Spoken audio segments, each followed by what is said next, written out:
The Fujifilm X100V. Is it the perfect desert island camera? I think so. Today I will talk about it as well as my love affair with Fujifilm cameras. Welcome back everybody. It is so great to see you all again. Before I get into my initial thoughts on the Fujifilm X100V, I want to go back through time a little bit, go all the way back to 2000 when the Fujifilm S1 Pro was announced. Now, I picked this camera up, I believe it was right before wedding season. Now here was a crop sensor camera that was a 3 megapixel equivalent, but it was capable of producing 6 megapixel image files. In fact, today, if you just shoot it in JPEG or TIFF at the highest resolution, the images still hold up really well. In fact, here's an image that I photographed with it, one of the first that I did when I was testing the camera. This image was printed on my Epson printer, and I still have it hung in the house at a 20 by 24 image size. And in 2 years, Fujifilm updated that camera to the Fujifilm S2 Pro. Now, the beauty with this one, they doubled the resolution. So on a crop sensor camera, this was using their same octagonal pixel layout. But instead of 3 megapixels, this was 6 megapixels, yielding a 12 megapixel file. So here's what I find most interesting. From the very beginning, Fujifilm had a different approach to how they were going to handle digital imaging.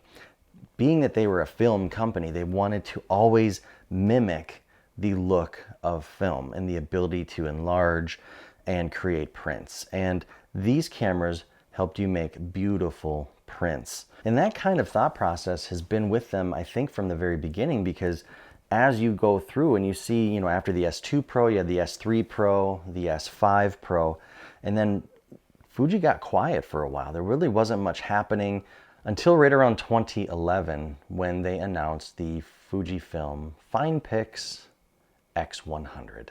And when that came out, I was blown away. Like, I thought, oh my gosh, Fuji is back. So here was a camera that looked like an old rangefinder, looked like a film camera, and allowed you to shoot in a unique way, whether you wanted to use the optical viewfinder or a digital viewfinder. So it's kind of the gateway drug to electronic viewfinders for many people. But it had film simulation modes, which I thought was the coolest thing at the time, because the one common thing throughout all of Fuji's history with digital cameras is they are phenomenal at producing gorgeous JPEGs. From the S1 Pro all the way down. That allowed the photographer to spend less time behind the computer and more time behind the camera capturing images. When I purchased the X100S, it was as a companion to my D800. The images you see on the screen right now were all captured with this camera. Oddly enough, I ended up photographing with the X100S 50 to 60% of the time for all paid jobs. Fast forward to the X100F, it's the same scenario, but instead of the D800, I shoot with the GFX50S, but I still find myself using the X100F 50 to 60% of the time when photographing unencumbered by a tripod. Okay, so what is all new on the X100V? Well, they've done quite a bit actually. They've milled the top and bottom plate from aluminum as opposed to magnesium alloy. This provides a more satin matte finish, especially on the silver version, but it gives you greater scratch resistance. So if you can think about like a MacBook Pro or an iPad Pro or something like that, it has that look, that feel to it.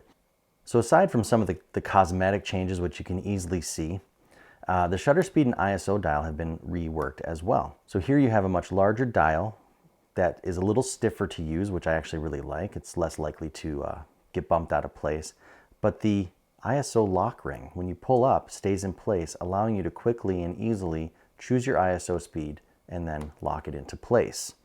Of course, they updated the lens. If you shoot at f2 a lot, it is even sharper.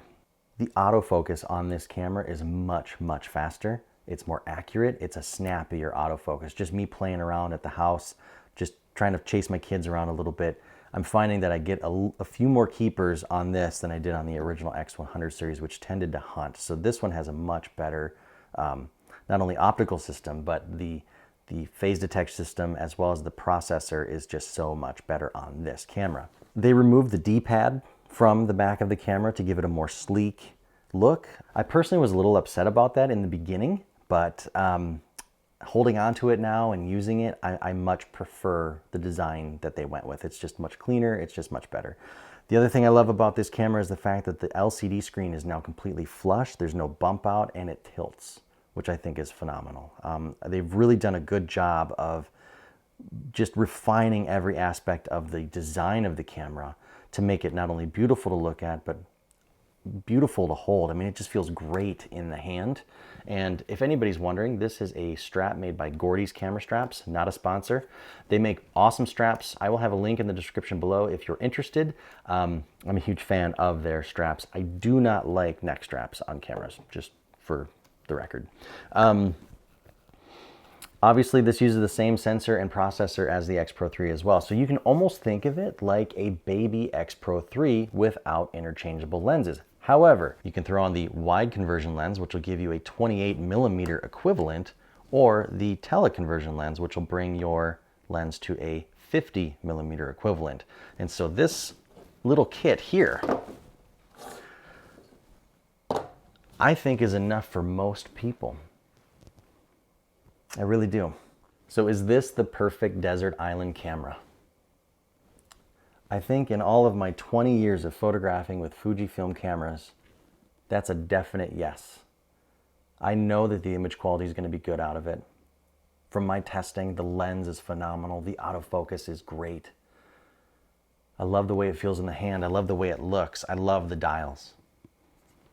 I love the conversion lenses. And to be real honest with you, I could shoot maybe 70 to 80% of all of my work with this camera and these two lenses. That almost sounds like a challenge.